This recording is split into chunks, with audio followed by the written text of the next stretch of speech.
Hello लोगोफोर, नोंथांमोननि गेजेराव आरोबाव मोनसे गोदान मिउजिक भिडिअनि आपडेट लानानै फैलायबाय। नोंथांमोना नैबे गोदान मिउजिक भिडिअखौ दासिमबो नायाखै, अब्ला नोंथांमोना नैबे आंनि भिडिअनि गेजेरजों नायनानै लानो हागोन।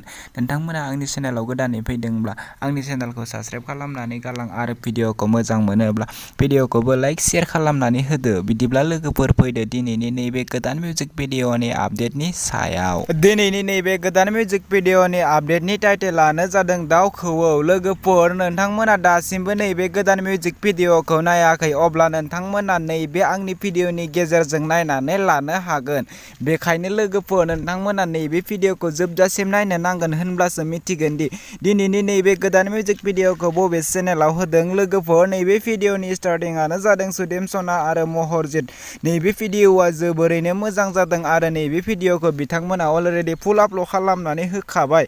नायनो थाखाय नोंथांमोना बिथांमोननि इउटुब चेनेलाव थांनो नांगोन। नैबे भिडिअनि मेथाइखौ रोजाबदों फुकन आरो नितामनि। नैबे भिडिअनि प्रडिउसारानो जादों रतेश्वर बर'। नैबे भिडिअनि कनसेप्ट डिरेक्सन आरो सुरुग्राफारानो जादों अनिल मुसाहारि। लोगोफोर, नोंथांमोना नायनो थाखाय बिथांमोननि इउटुब चेनेलाव थांनानै बिथांमोननि नैबे गोदान मिउजिक भिडिअखौ दासिमबो नायाखै, अब्ला नोंथांमोना नायनानै लानो हागोन।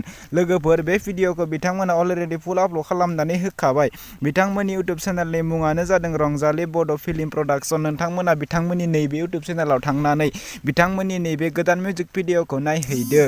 दासिमबो नोंथांमोना बिथांमोननि नैबे इउटुब चेनेलखौ साबस्क्राइब खालामाखै, अब्ला बिथांमोननि इउटुब चेनेलखौबो साबस्क्राइब खालामनानै होदो आरो भिडिअखौ मोजां मोनदोंब्ला भिडिअखौबो लाइक शेयार खालामनानै होदो। बिदिब्ला लोगोफोर, दिनैनि नैबे गोदान भिडिअनि गुसुं आपडेटआ बेखिनियानोसै।